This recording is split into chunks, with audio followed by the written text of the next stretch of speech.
మన దేవుడు ఎప్పుడు మనకు మేలు చేయడానికి రెడీగా ఉన్నాడు. హల్లెలూయా. ఆయన సిద్ధంగా ఉన్న దేవుడు.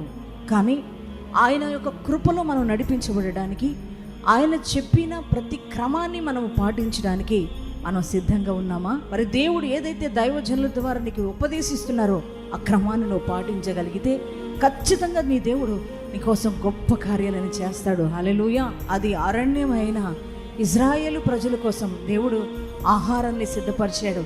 ఎక్కడి నుంచి భోజనం వస్తుంది అనుకున్నారంట ఇశ్రాయేలు ప్రజలు. ఈ అరణ్యంలో మాకెక్కడ భోజనం సిద్ధపరుస్తావయ్యా?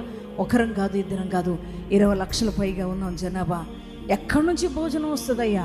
మాకు ఇక భోజనం రాదేమో, ఈ దేవుడు ఇక్కడే మమ్మల్ని చంపేస్తాడేమో అని అనుకుంటున్నారు ఇశ్రాయేలు. మనుషులు అంతే కదా, మనం అనుకుంటాం. దేవుడిని చాలా తక్కువ అంచనేసి మాట్లాడుతుంటాం.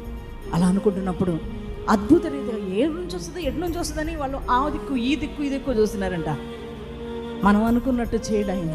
ఆకాశం తెరవబడింది, ఆకాశం నుంచి మన్నాను కురిపించాడు. బా, వాళ్ళు ఊహించిన మార్గాలు తెరవబడినాయి. దేవుడు అంత గొప్పవాడు. నీకోసం ఊహించని రీతిగా కదులుతాడు, డోర్స్ ఓపెన్ చేస్తాడు. నువ్వు మనకు ఊహకు కూడా అందదు, మనం గ్రహించలేము ఆయన. అందుకనే భక్తుడు అన్నాడు, గ్రహించలేని గొప్ప కార్యాలు నా కోసం నువ్వు చేసేవయ్యా. అవునండి, మన గ్రహింపులోకి కూడా రాని గొప్ప కార్యాలు మన దేవుడు చేస్తాడు. ఏ రూట్ నుంచైనా సహాయం పంపుతాడు.